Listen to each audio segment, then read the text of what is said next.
Welcome to our channel. Today we how to download the Goldman Sachs Apple Card experience on iPhone. Easy tutorial step by step clearly. To begin, unlock your iPhone and navigate to the App Store. In the App Store, tap on the search icon located at the bottom of the screen. In the search bar, type Goldman Sachs Apple Card and press search. Once the search results load, locate the Goldman Sachs Apple Card app. Tap on the app icon to view its details. Next, tap the Get button to start the download process. If prompted, authenticate your download using Face ID, Touch ID, or your Apple ID password. Wait for the app to finish downloading and installing on your device. Once the installation is complete, tap Open to launch the app. If you already have an account, select Log in and enter your credentials.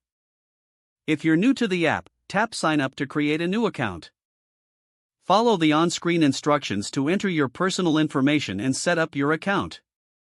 Once logged in, you can begin exploring the features of the Goldman Sachs Apple Card app. Take a moment to familiarize yourself with the app's layout and functionalities. You're now ready to enjoy the Goldman Sachs Apple Card experience on your iPhone. If the page does not load, refresh the browser or try again in a private or incognito window. Make sure you are using the correct email address, then retype it carefully to avoid small typos. If your password is not accepted, use the reset option and create a new strong password you can remember. Check your spam folder for verification or security emails, then complete any requested confirmation steps. Enable two-factor authentication if available to improve account security and reduce unauthorized access risk. After signing in, review your profile details so your contact information and settings are accurate and current. If you see an error message, note it down and try again after restarting your device and internet connection.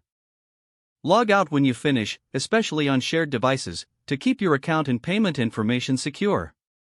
If the page does not load, refresh the browser or try again in a private or incognito window. Make sure you are using the correct email address, then retype it carefully to avoid small typos. If your password is not accepted, use the reset option and create a new strong password you can remember. Check your spam folder for verification or security emails, then complete any requested confirmation steps. Enable two-factor authentication if available to improve account security and reduce unauthorized access risk. Don't forget to like this video and subscribe to our channel for more step-by-step tech guides.